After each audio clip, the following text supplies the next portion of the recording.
Okay, so I was in the middle of this video. Take 3. All right, so there's already stuff on here. Okay, so let's run through it real quick. So right here, right, when we're doing these types of modeling equations for absolute value, we're practically taking what we actually do, right? So this is the actual number that we're going to use. And we're going to subtract the number we want, right? So for these examples, it's going to be the mean, average, basically our middle number, right? So what's, the desired value. That's kind of like the way I see it. And we want that to equal the distance from the middle, right? So this is another way I see it. It's kind of like your error margin, right? So like, for example, if you go to the carniceria, right, you go to the meat marketplace and you go buy some fajitas or a certain amount of something, right? So like, let's say you ask for 3 pounds of whatever. So if you want 3 pounds of fajitas, are they going to give you exactly the 3 pounds that you're wanting? No, that is what you would like, right? So that would be the perfect amount, right? So that would be like, that's exactly what you want. This would represent what you're actually going to get. And this represents how far away it is from the perfect amount, right? So they usually give you like 0.2 over, 0.2 under, I don't know. So that's kind of like a scenario to kind of help you understand what it is or what type of equations we're putting together today. Now, example 1. In a cheerleading competition, the minimum length of a routine is 4 minutes. The maximum length of a routine is 5 minutes. Write an absolute value equation that represents the minimum and maximum lengths, right? So what did it give you? It gave you a minimum. It gave you a maximum. So what you're trying to find, notice that in our equation, there's no min and max, right? So you need to find the average, right? So what would be the perfect amount and the distance from that perfect amount, right? Which would go here, which another way I think of it again is like your error margin, right? Or your variation, your variety. Okay, sorry. So it gave you a min and a max, and you want to find the average because that's what's going to go here. And then you want to find the distance, right? So like your error margin. So we're going to find our average first, right? Or our middle number, however you want to look at it. Now, how do we find the average of something? Well, you add, right, your min and your max, and then we have 2, so we're going to average them out. So you're going to do 4 plus 5 divided by 2. 4 plus 5 is 9 over 2, and 9 divided by 2 is 4.5. Obviously, for this scenario, I don't want a fraction, right? I want a decimal. So that's my average. Now, to find your like distance, right? So to find the distance, we're going to do your actual minus whatever the average is, right? So my actual would be a minimum of 4 minus 4.5. which is really going to be 0.5, right? It would be negative 0.5. The absolute value of negative 0.5 is 0.5. Or 5 minus 4.5, which is 0.5. Obviously, both of these are going to make the same. They're going to be the same, right? Well, let's think about it. If we just took the average of these, finding the average of two things is really the midpoint, right? What's halfway in between the lowest and the highest. So it makes sense that when we apply the midpoint or the mid average or however you want to look at it, when you apply it to the minimum and the max, it would make sense that they both should be the same distance from the center, right? Okay, so from here, we can go on ahead and put it into our equation, right? So we're going to have x minus what would be the average, right? So that ideal amount would be 4.5. And that should equal no more than, right? So like 0.5. So this is what you actually record. As long as it's not over 0.5, right? So 0.5 would be the maximum of 5, or the other way, it would be a 4, right? Which would be your minimum. I don't know, that last sentence sounded kind of weird. Like I feel like it came out kind of weird. So basically this would be the perfect ideal, right? You're not going over or under, but then you take that away from what you actually do. As long as it's not bigger than this, right? Then you're chilling. Okay, because then you didn't go too over or you didn't go too under. Okay, now, so that's your equation. You're done.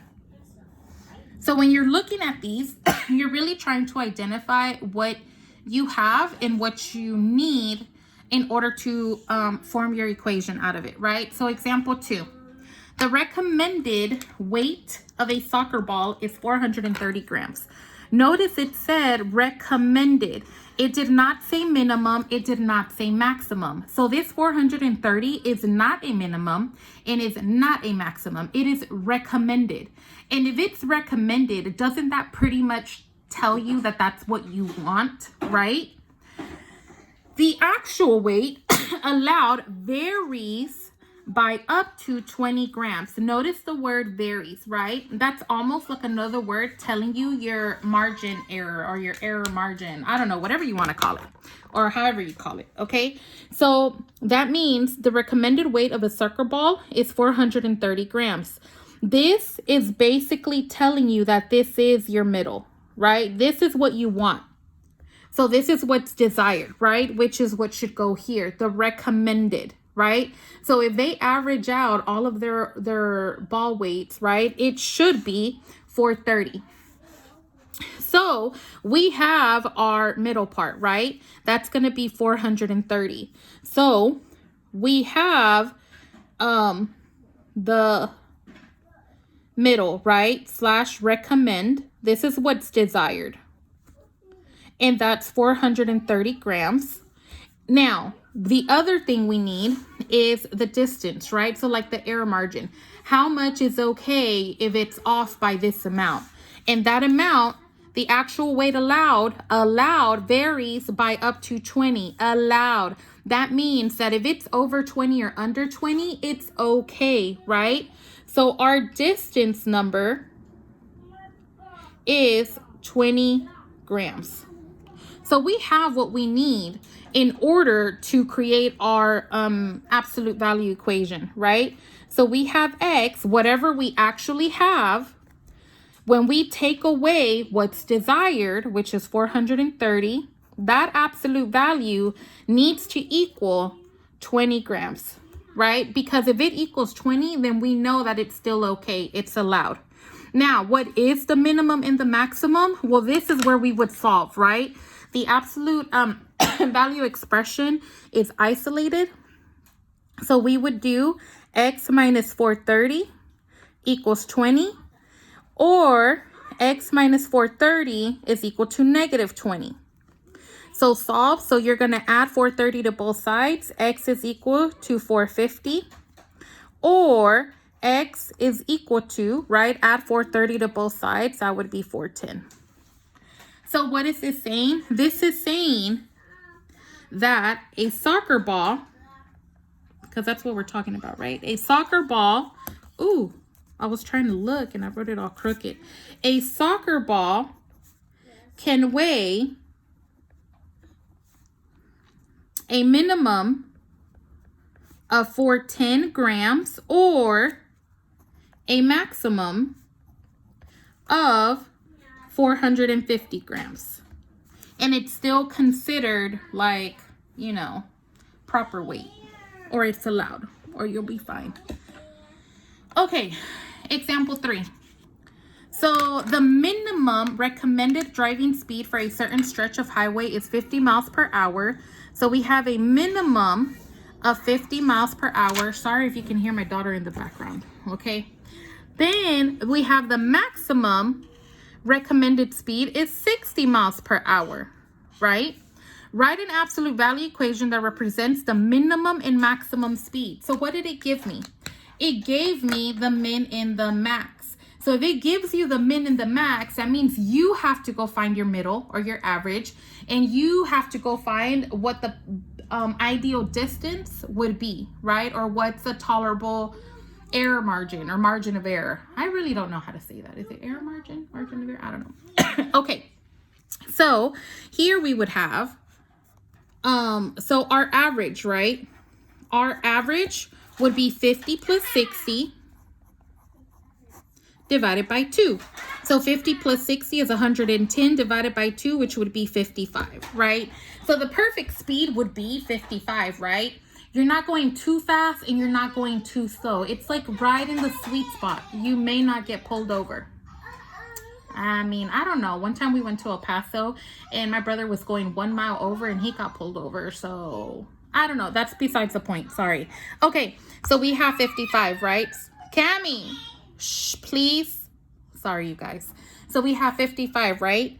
So then the distance, right, would be the absolute value of your minimum, which is 50, minus the ideal, which would be 55. Well, the absolute value of that is -5. The absolute value of -5 is just 5. Or your maximum, which is 60, minus 55, which would be a 5, right? And again, they should be the same, right? Because this number represents the middle of the two, right? The average of the two. So to write our equation, we would have x minus whatever your actual speed is, minus what you would want to go, right? As long as that equals 5, you're fine, right? As long as you hit your minimum or your maximum of 50 or 60. And ta-da, there's your equation. All right, backside, example 4. The normal body temperature of a camel is 37 degrees. So the normal body temperature of a camel, normal body temperature. So you should be asking to yourself, normal body temperature, what does that sound like? Does that sound like the average, minimum, maximum, or the distance away from the perfect number, right? So the normal body temperature. So normal body temperature of 37 degrees, right? That's really more like your average, okay? This temperature varies, this word varies by up to 3 degrees. So varies, right? That means that that's like your distance, right? That's like your, that's like your error margin or whatever throughout the day. Write and solve an absolute value inequality, right? So we're doing an inequality that represents the range of normal body temperature of a camel throughout the day. Now, inequality. I should have also mentioned that this is my inequality side.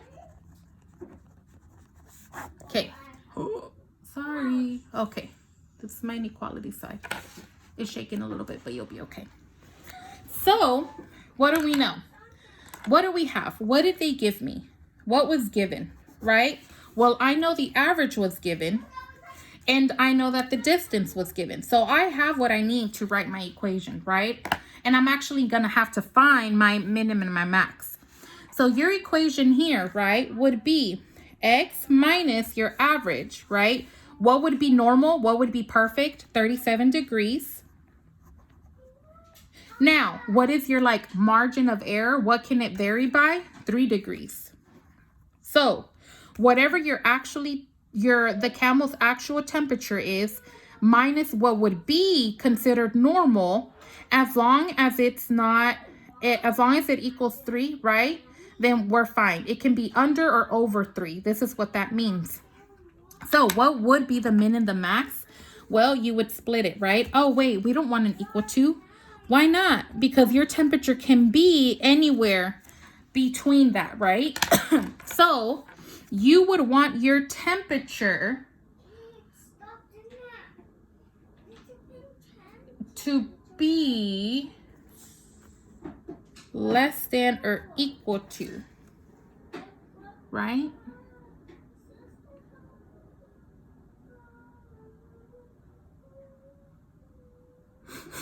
I think that's right. Hold on. Let me look over here. Yeah. You want your, sorry, you guys. You'd want your temperature to be less than or equal to 3. Because if your temperature is greater than that 3, then that means you're going to be either too hot or too cold, right? And we don't want that. If you're too cold, the camel's probably dead or hypothermic. And if it's too high, it probably has a fever and it's going to die anyway because it has a fever. It's sick. I don't know. Okay. Anyway, so from here, we know how to solve these inequalities, right? You're going to have an x minus 37 is less than or equal to 3. And your other one is going to be x minus 37. You're going to flip the symbol and then make the 3 a negative. And then we solve. So you're going to add 37 to both sides. X is less than or equal to 40. 37 plus 3 is 40. Or you're going to add 37 to both sides, and x is greater than or equal to 34. So let's look at what that looks like in a number line, right? So we have a number line right here. We have 34 and we have 40. So x is smaller than 40. So we know it's going to go to the left. And we have x is greater than 34, which means it's going to go to the right. And both of these are equal to, which means you can have an exact temperature of 34 degrees Celsius, an exact temperature of 40 degrees Celsius, and your temperature can be anywhere in between and be considered normal, right? That's kind of like your hint that you know you did that right. Because if you use the wrong symbol here, the wrong inequality, then it would be going out. And if it's going out, that means that your temperature would have to be below 34 and greater than 40. And obviously that just doesn't make sense in the context of the problem, right? Now, that was example 4. Okay. So notice that for word problems, I'm always making sure that I go back and that the word problem makes sense. Okay. Now, the absolute deviation of a number x from a given value is, that should say is, and I figured that out earlier during class when I was teaching this for real, is the difference of x and the given value. So your absolute deviation is x minus given value, right? Which is pretty much what we've been doing thus far. So example 5, you are buying a new computer. The table shows the prices in a store advertisement. You are willing to pay the mean price. What does mean mean again? Y'all should know what mean means, right? Mean means average. With an absolute deviation of at most 100. Absolute deviation, again, that's basically another word for, like, you know, your margin error or whatever you want to call it. Okay. A, how many of the computer prices meet your condition? Well, we need an equation first, right? So what did they give me? They gave me the average, and then they gave me my absolute deviation, right? Which basically that means all these absolute value problems are very realistic, because it's like if you're going to go into Best Buy and you really do want to buy a computer, and you know you're kind of looking for a computer that's about, you know, I don't know, whatever the mean is, right? So let's say 500. But usually when you walk in there, you're ready, you should be ready to spend a little more or a little less, right? Like, what if they have a really good sale? Now, you usually, for the most part, have a limit both ways, right? Or even when you buy a house, I feel like that would be more realistic, right? You know, you don't want a house that's under a certain amount, because then, like, it's not really what you want, right? Like, if it's too cheap, it's probably going to be like, you know, something that you just don't want, because you know you can afford a little more, right? But then there's also a limit. Like, you can't get a house that's too much above your budget, because then, you know, you're gonna go broke and you're gonna have to give up the house anyway because you didn't think about how much you could actually afford. So this is something kind of similar, but on a smaller scale, right? Computers.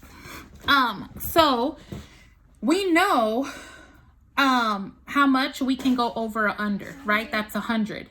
Now, the other thing we need to know is my mean. Well, I have all these computer prices. How would we find the average? We would add them all up and then divide it by how many we have, right? So we have 10 of them. So when you add these all up, right? So the average, when you add 1 through 10 up, it comes out to like 6,664. Actually, I don't remember. and I can't use my phone because I'm using it to record. Mija, give me that calculator right there. What? That one, the yellow one. Sorry, you guys. Hurry, hurry, hurry, hurry. Yeah, that one. Hurry, hurry. Thank you. I don't remember what the answer was. Okay, so let's actually do it. So we have 890, right?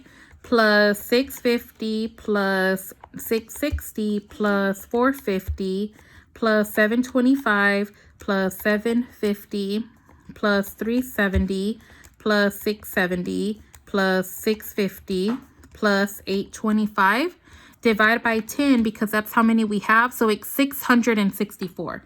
I knew something was weird. So it's 6,640 over 10, which is really 664. So I have my average, right? My mean. This is a number that would be perfect if I could find a computer in that price range. I would be so happy. Exactly 664. Now, is that probably going to happen? No. So you have to be prepared to spend a little or a little less or a little more.